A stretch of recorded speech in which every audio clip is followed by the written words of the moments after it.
we had taken a break from playing live for several reasons, which I've discussed before. But then, and that time I was making music, so I was writing a shitload of music, tracking, demoing. We have something like 17 songs, which we're putting into two different albums, almost like a Use Your Illusion 1 and 2, almost not the same. I'm not gonna release them around the same time. They're gonna come out uh, back to back, but like one this year, the other one next year. And the first show that we had coming back was the Guns N' Roses show. And it was a new band, new lineup, because basically the old guys were gone. I moved to a new country because I had to move. I had to leave my hometown, and that's why I came out. My wife is Saudi. You know, the what I mentioned earlier, I was almost homeless a year ago, and then I decided like, fuck this, I need to take care of my family. Moved everything out to Saudi Arabia. Had to like my life was just like a 180-degree shit Mm. show. And I remember there was talking about trepidation, the amount of anxiety that I felt coming out here. I don't know anyone in the music industry here. I mean, I know them, but I don't really know them. I know them as hi, hello. And I've got to start from scratch. But then these two guys, like, just sort of happen. My bandmate Abdullah is like, I know this guy's an amazing drummer and an insane guitarist. He's actually better than I am on guitar, but he fucking plays circles around me. But I reached out to him. I'm like, hey man, what do you think of us, putting something together? You're in Bahrain, I'm in Khabar, which is about 35 minutes away by car.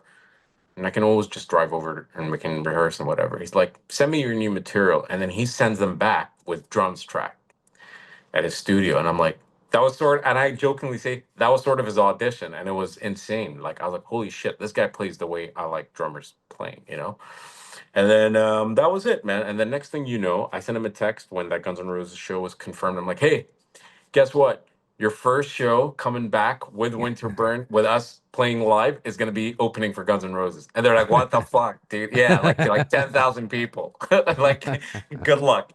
So, and like that was a trip. Like when the show was done, that's why we had that mini tour book, because we said, guys, going on stage right before Guns N' Roses is a very daunting thing. Let's do like a few shows before so we can get our shit together. And Yeah. one of the shows, we bombed so bad, dude. We bombed bad. Okay. Okay. Yeah, we bombed. Like everything that could go wrong went wrong. Now we noticed it, but most of the crowd loved it. Everyone loved it. Like Mhm. the place was on fire. But our manager also noticed that we bombed because he knows the standard of this band, and he came and had a strong word with me. He had some firm words with me. And then we had one unplugged show right before the Guns show at Virgin Megastore. And that was like the final thing. And then like 2 days later, we're opening for Guns. So where I'm like, you know what, guys? We fucking bombed and we sucked ass, but we're gonna go to Virgin Megastore, do this unplugged show. We're gonna play like a rock band, electric bass, drums, all of that. I'm the only one who's going to be unplugged. Just play like you're playing for fucking Guns N' Roses, and let's just see how it goes. And we tore the shit out of that place, man. We crushed it. And I was like, yeah, man, I know we're good. It was just that the nerves got to us. We get to the Guns N' Roses show, and it was just like perfect. The vocal harmonies are tight. The band sounds killer.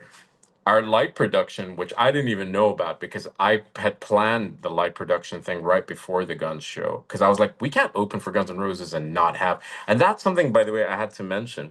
Watching back to the beginning was kind of disappointing. I love the Mm. show. So many amazing moments.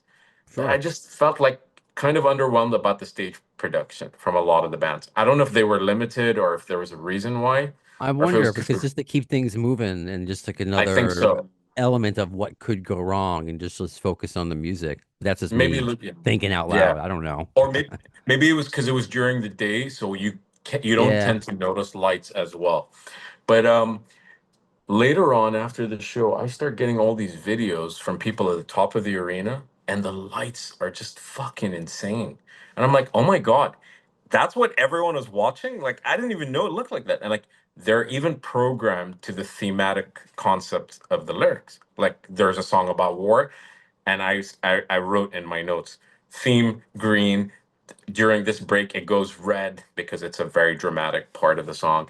And like this guy actually listened to the records and went by the click tracks, and it was just incredible. So like when we watched that back, we're like, damn man, we fucking crushed. Like, so I'm not saying this to pat myself on the back. This is just reality, man. Like we really did the best that I think a band. I mean, the best, one of the best shows that we've ever done as a band. We put on a killer show, man. Duff fucking dug it. The Guns crew dug it. The arena owners dug it. So that's I all mean, that matters. it's a story you can't make up for all the reasons we've been talking about. Uh, just musically, region, personality wise, overcoming uh afflictions. It's just like there's so much gatekeeping assholes. There's there's so many elements to this story, and it's one of this. I think this episode, this conversation, is one of the main reasons why I enjoy doing this podcast. I mean, I'm here in Forest Hills, Queens, talking to somebody who could easily be my friend, but you're in Saudi Arabia, across the globe. So, I was just watching. What was it? It wasn't Money in the Bank. It was whatever wrestling, but they call it PLE in Saudi Arabia now. mm, Um, mm. and just seeing all those fans and just like, okay, I'm never gonna go. Who am I ever gonna talk to in Saudi Arabia? And like a week later, I'm talking to you, and they're all the same. I'm like, I love. There's no difference because like they're just a bunch of rabid wrestling fans, like I am, and It's Guns pretty N' much. Roses fans. So I mean, that we all meet here. Whether you however you feel about Axl Rose's voice, but as long as we support him, we meet here. I'm still having this conversation online. It is But okay. I need to say it again. It is okay if you critique. It's okay if you prefer a certain thing, rasp, and I am not in denial or sugarcoating anything because yeah, he's mm, 63, but you can't compare what he's gone through with Steven Tyler. We don't know the surgeries and everything. He's out there and I'm giving sure he knows. he knows he's one of the smartest rockers ever. It makes me angry what makes me angry is when people think it's laziness or something. Like it's been No, documented about his training. It's been documented by the guys at Guns N' Roses, by the guys in AC/DC, the current Ron so Anderson. Ron Anderson. So everything has been documented about how hard he works. And if you don't want to see it, then don't go to see it. If you want to say, hey, this is not my favorite, that's cool. What bothers me is when people just make memes or just like to drop in just like angry or nicknames or just like being a dick. There's a difference between having a constructive criticism as a fan or just letting your opinion known than just being an asshole. Like being that guy trying to gatekeep you from seeing Slash. Like there's just a difference. So No, I'm I always rooting for those guys. I don't care like what anyone says. And I know that right before the when we had announced this, there was a group that had all these musicians and some promoters in our region, and I was in that group. And I don't like fucking WhatsApp groups. I'm not a WhatsApp group person. Like I have a family group they added me to, and I fucking exited that group and I started blocking people for putting me in that group. I'm like, do not send me this shit. I don't do this WhatsApp weird cult. And so they put me in this regional group. And when we had mentioned, or when the announcement came out about us, someone sent a very unflattering picture of Axel and Slash on stage. It was clearly photoshopped. know And the I one you're started, talking about. you I know know what the one I'm talking about. He was wearing like a black t-shirt. I think he's got like a flannel wrapped around his waist. It was like a few years ago. It was like 6 years ago or something. Oh, And that's one. Okay. I don't think it's a real picture. I don't think so because I've never seen Axel look like that. But even if it was a real picture, I was like, that's not what Axel looks like right now. And that's I this picture clearly looks photoshopped because I literally watched a Guns because I tend to keep up with bands I love, even if Yeah. it's shit fan footage. And I'm like, I just watched the show for Guns and he does not look like that on stage. Was it And the I one know with the when he had the Fu Manchu and the no, bandana? no, no, no, no. That was when he Okay, had because I that. That was yeah. I've seen a couple because that one goes around photoshopped, which is stretched out to make him look bigger. And there's one that No, came out recently of like making him look like 3 times the size that he ever He's got like a was. massive belly and his Yeah, hair is all messed up, and yeah, I was and just like, there are yeah, people though that are going to believe that. And yeah, it's amazing when I just recently shared the photos of him at the Sabbath show, taking pictures with everybody from fucking Lizzie Hale, the Dave Ellefson, of course, James Hetfield. Like, oh, he's skinny again? Oh, good for him. And the worst is, oh, it must be the Ozempic. Oh, all those comments got to him. I'm like, why? It does. bro. He's If you're got like, too big, it's not good enough. If you're too skinny, it's not good enough. It's just like yeah, the no, the record you held up earlier, the appetite for destruction.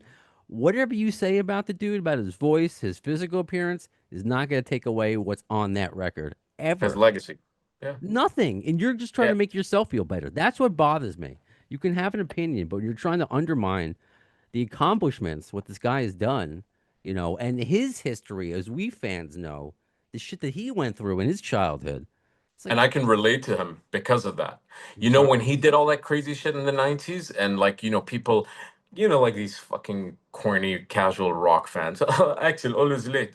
And I'm like, you know what, dude? I know that maybe what he did back then wasn't cool and he had some eccentric behavior, but I kind of can, I get it, man. Like, I always because, felt that way. I always felt that way too. I'm like, man, if someone did something that really upset me and no one's doing anything about it, I've done it.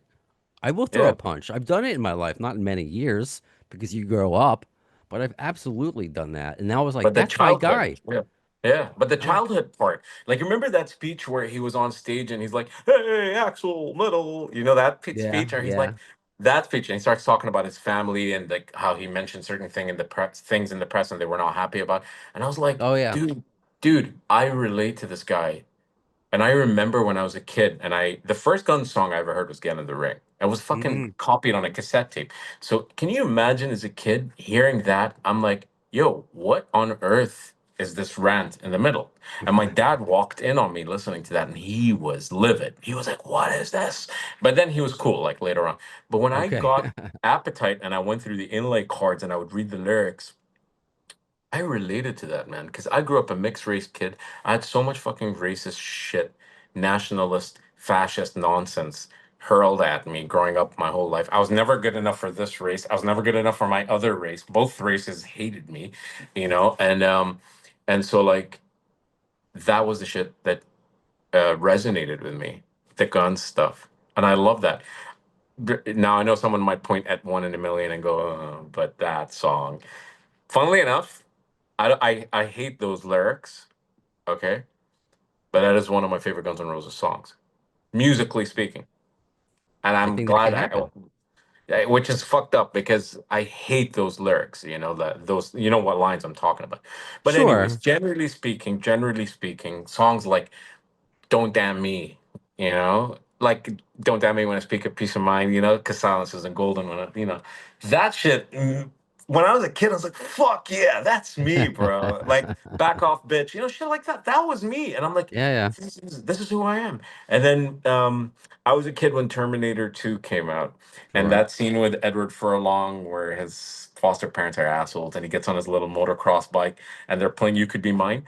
It was like, fuck, yes. She's not my mom, Todd. And I had the same Edward Furlong haircut when I was a kid too. I'm We like, all yeah, did. that's me. This kid is me, like, and so I could relate to all of that. Even though I was living in the Arab world, I was in the middle of, this little town. I had the same feelings, man, because there was a lot of angst, there was a lot of pain, That's why when I look at his childhood, I'm like, I understand him to a certain extent. Um, and he was going through regressive therapy at the time, so I can understand he lost his shit. But back to the voice thing, um, I still love Axel, man. And by the way, sure, I know that I think I don't think that he can't sing rough.